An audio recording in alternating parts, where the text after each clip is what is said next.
Hello students, in this lecture we are studying Neolithic age. This age is called the New Stone Age. जब हम new stone age की बात कर रहे हैं तो हम देखते हैं कि क्या एडवांसमेंट्स आए थे जिसने इस एज को एक नई एज या कहना चाहिए न्यू एज के नाम से जानना जगाया। न्यू स्टोन एज में बहुत सारे एडवांसमेंट्स हुए। जब हम पेलियोलिथिक और मेसोलिथिक एज की बात की थी, स्टोन एजेस थी, सिंपल एजेस थी, थोड़े मोटे एडवांसमेंट्स हुए थे मेसोलिथिक में, बट ग्रेट एडवांसमेंट्स या कहने चाहिए रिमार्केबल एडवांसमेंट्स की चीज में हुए न्यूलिथिक एज में। इस एज के अंदर आप देखते हैं बहुत सारी ऐसी चीजें हुई जिसने ह्यूमन एवोल्यूशन को कंटिन्यू करने में मदद करी। पहली इंपॉर्टेंट चीज जो हम पढ़ेंगे एडवांसमेंट में वो पढ़ेंगे agriculture. The growth of agriculture actually happened in this particular age. Agriculture जहां होगा वहां सिविलाइजेशन एग्जिस्ट करेगा और सिविलाइजेशन कहां एग्जिस्ट करेगा? Near the river valley. Generally river valley के आसपास ग्रोथ होती है, वाटर की स्कैरसिटी नहीं रहती है, एग्रीकल्चर होने में मदद होता है और इस तरीके से पॉपुलेशन इंक्रीज करती है किसी भी सिविलाइजेशन की। जब हम न्यूलिथिक एज की बात कर रहे हैं तो हम देख रहे हैं वहां ग्रोथ ऑफ एग्रीकल्चर हुआ। वो इसीलिए हुआ क्योंकि ये इंडस वैली के around, north west gangetic region के around, Indus valley, gangetic region, Ganga, north west region भी बोल दें, वहां पे भी ये एज के लोग रहते थे। इसके अलावा आपके नॉर्थ डेक्कन में India, north Deccan region and south Deccan, इन दो रीजन्स में भी लोग इस एज के रहते थे। मतलब यहां एग्रीकल्चर ग्रोथ होने लगी। पहली बार ये पता चला कि व्हीट और बार्ले जैसे प्रोडक्ट होते हैं, ये हमें पता चला था वेस्ट एशिया में।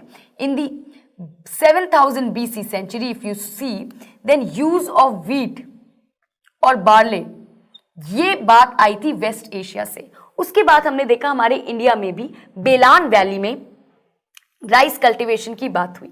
बेलान वैली इन इंडिया, यहां राइस कल्टीवेशन पहली बार हुआ और उसके बाद आप देखते हैं या कॉटन कल्टीवेशन भी हुआ।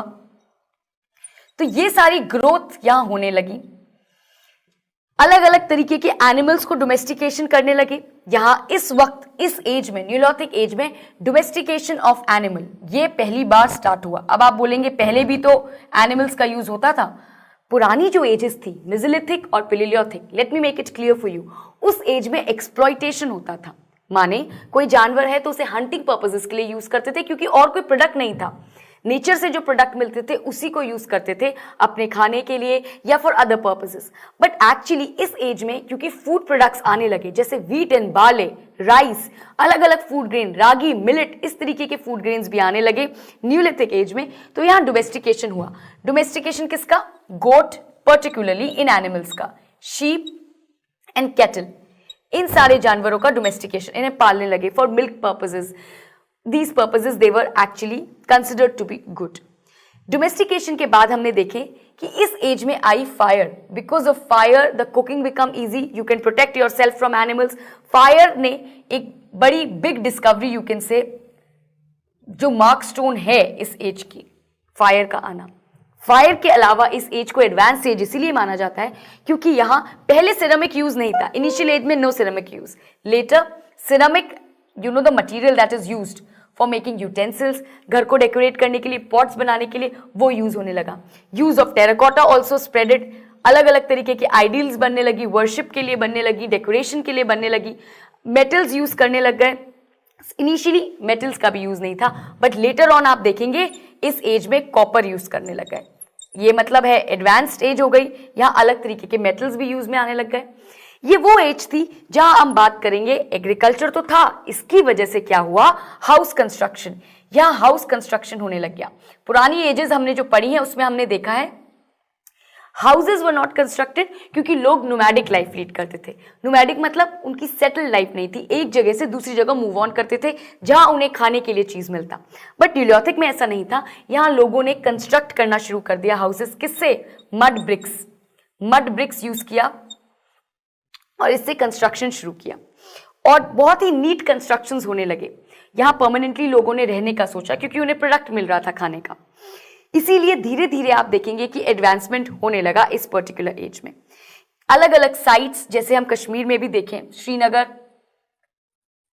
बुरज़हम in the north only, very important site of Neolithic. In Bihar, in Karnataka and Tamil Nadu, this particular age spread it. यहाँ लोग spread होने लगे और अलग अलग तरीके की practices adopt करने लग गए ताकि a bit of advancement can happen. Another important practice that started, pottery making. Pottery making भी बहुत फेमस हुई, अलग तरीके की ब्यूटिफाई पॉट्स बनाए जाते थे, यूटेंसिल्स के लिए उन्हें यूज किया थे, डेकोरेशन के लिए यूज करते थे.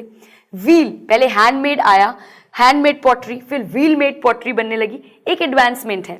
आप देखेंगे किस तरीके से एडवांस हो रहा है ह्यूमन एवोल्यूशन. पहले छोटी चीज आ रही है, हैंडमेड पॉटरी बन रही है, उसके बाद आप देखते हैं व्हील मेड, व्हील से भी पॉटरी बन रही है. तो इस तरीके की एडवांसमेंट्स होने लगी उस पॉइंट इन टाइम पे. ये सारी चीजें हुई, फूड प्रोडक्ट्स आए, पॉटरी मेकिंग, फायर, डोमेस्टिकेशन आई. ये सारी चीजें अलग अलग जगह पर आई, particularly in this Ganga north western region, north Deccan and south Deccan. यहाँ ये रीजन स्प्रेड हुआ और इसे एक मार्वलस एज या रिमार्केबल न्यू एडवांस्ड एज कहा जाता है, स्टोन एज की. This calls an end to this lecture. See you for another lecture. Thank you.